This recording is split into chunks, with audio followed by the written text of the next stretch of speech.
Okay, third gear, lagay ko sa fourth gear.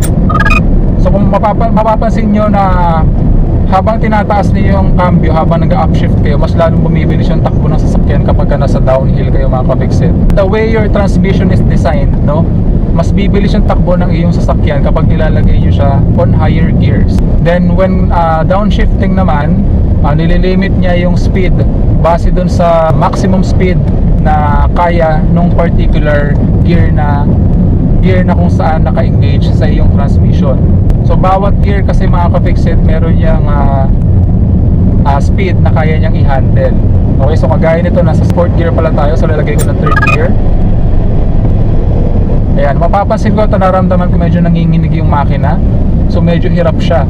So kapag naramdaman nyo na medyo hirap yung makina ninyo na umahon dun sa particular uphill na yon, ibaba nyo siya ng isang gear, one gear at a time.